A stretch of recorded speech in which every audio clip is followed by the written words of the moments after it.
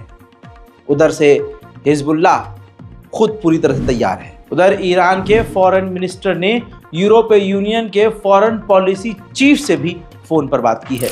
उधर अमेरिका को भी दस्त लगे हुए हैं। अमेरिका ने चीन को कहा है कि अपने दोस्त ईरान से कहो कूल डाउन रहे, काम डाउन रहे और बातचीत के जरिए मामले को हल करे। अब आपको बता दूं, इंशाअल्लाह ईरान इजराइल के ऊपर हमला करने के लिए एक ऐसी मिसाइल का इस्तेमाल करेगा जो ईरान ने कभी इस्तेमाल ही नहीं की। फतह 1, जी हाँ, ये बैलिस्टिक मिसाइल है और इसको रोकने के लिए अच्छा खासा दम और अच्छा खासा पैसा चाहिए। अब ये ईरान की स्ट्रेटजी के ऊपर डिपेंड करता है कि ईरान किस तरह से ये फतह मिसाइल दागता है, जिससे नुकसान इजराइल का कितना हो वो ईरान के ही हाथ में है।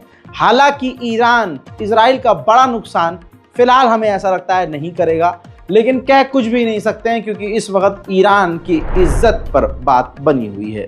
जिनको लगता है कि ईरान से कोई डरता नहीं है, तो जान लीजिए सुपर पावर इतना डरा हुआ है कि अमेरिका ने मिडिल ईस्ट में और भी नए अपने फाइटर जेट और भी लाखों की तादाद में अब नई सेना मिडिल ईस्ट में भेज दी है। ब्रिटेन के फॉरेन मिनिस्टर, आर्मी चीफ और कई सारा स्टाफ बरतानिया का इजराइल पहुंचा था और इजराइल से उन्होंने वादा किया है कि इजराइल के ऊपर जो ईरान हमला करेगा हम उसको रोकेंगे, बचाएंगे।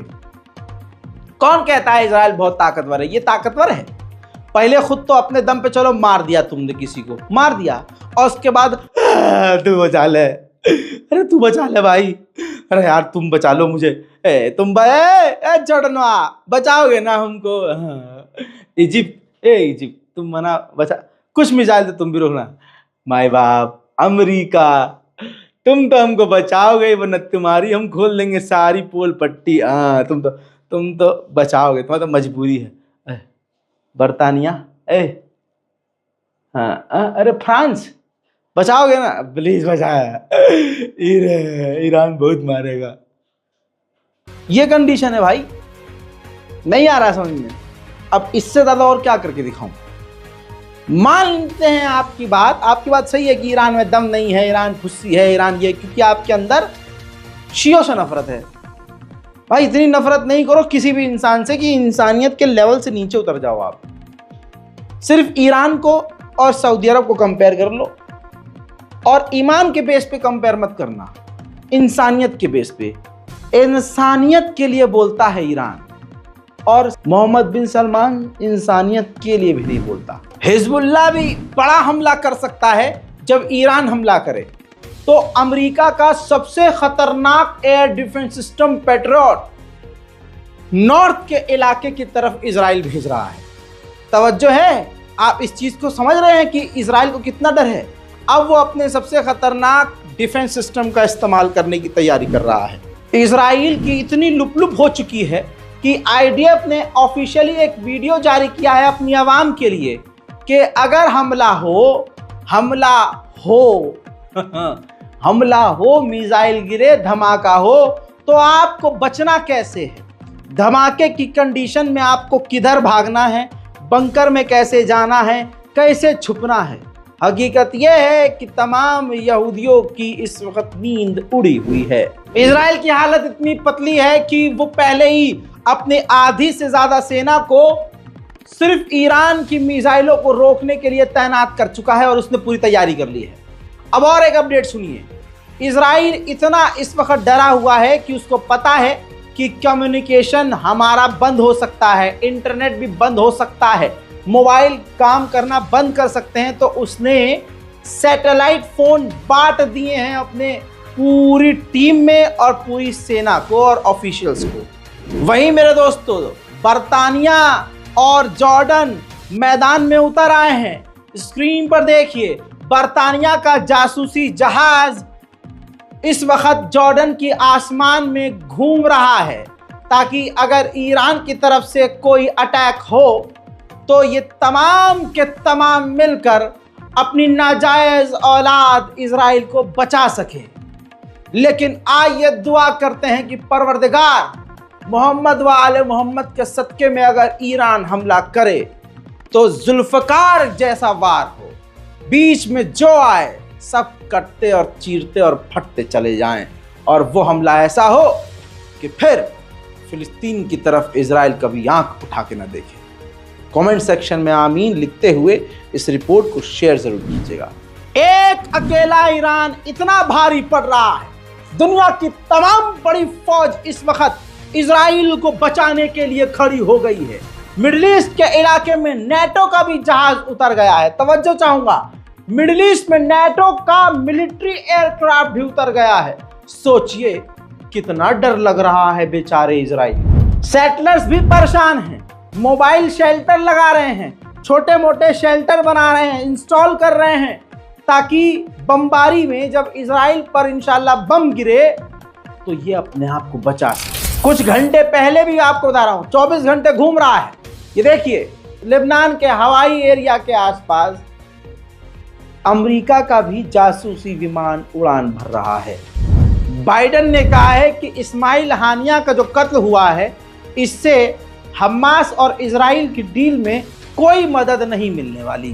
उधर इजराइल के अवाम की अगर बात करें तो लगभग 70% अवाम ये मानती है कि इस्माइल हानिया का कत्ल करके इजराइल ने सही किया। चाहे इजराइल और हमास की डील अगर लेट भी होती है तो कोई बात नहीं, इस्माइल हानिया का मारा जाना जरूरी था, ऐसा यहूदियों का मानना है। उधर इजराइल ने सीरिया और लेबनान के बॉर्डर के इलाकों पर बड़ी बमबारी की है।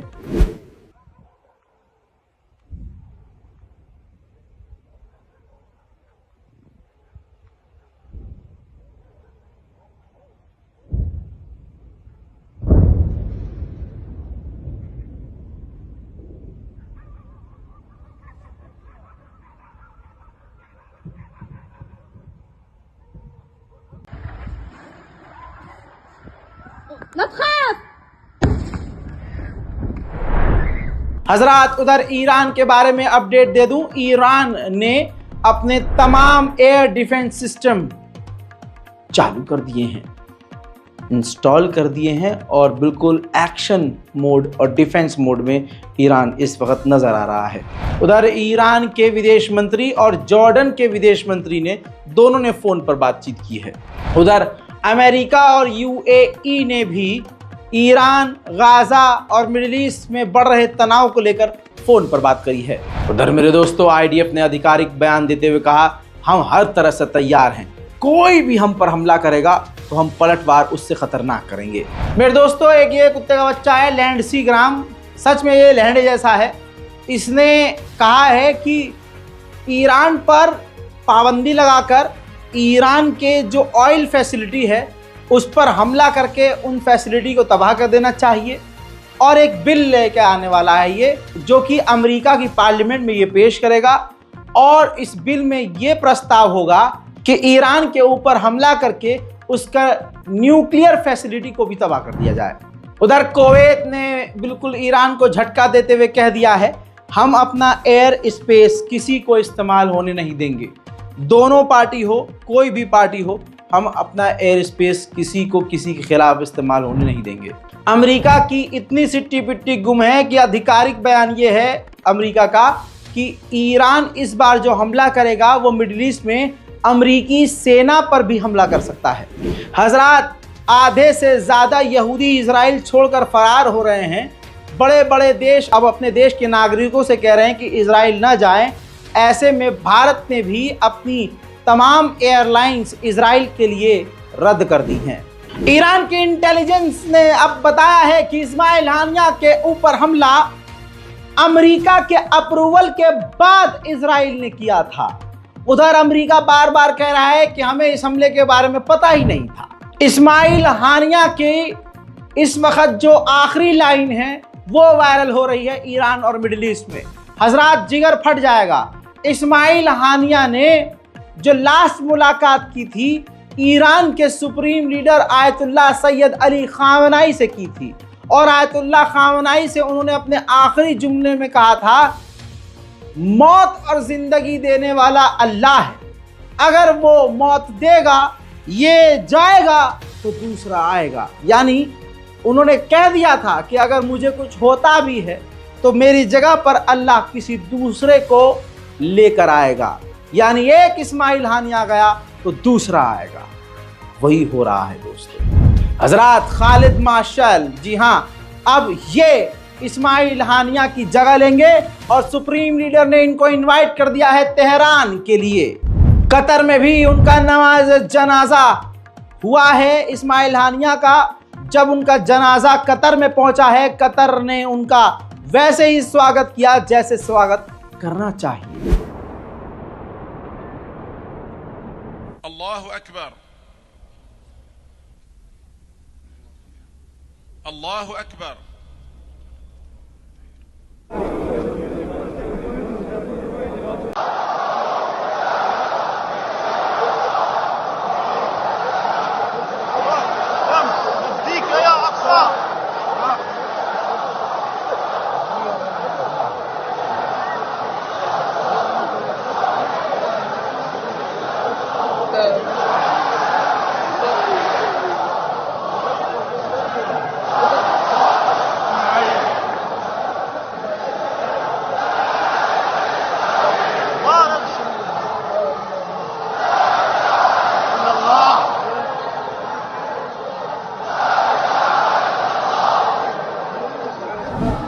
उधर तुर्की के अंदर भी इस्माइल हानिया के लिए नमाज जनाजा अदा की गई।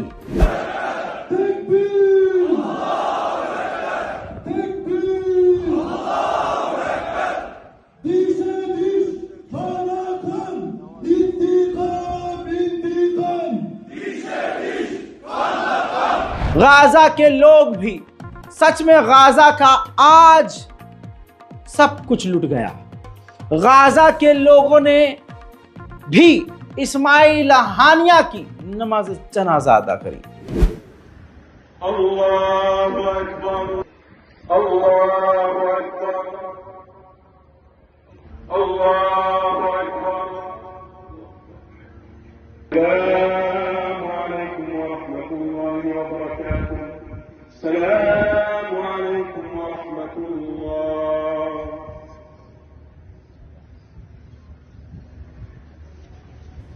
आपको बताना चाहूंगा, जब कतर दोहा में जनाजा पहुंचा है इस्माइल हानिया का, तो उनके इस्तकबाल में जो वहां दोहा में यहूदी रहते हैं वो भी वहां पहुंचे थे।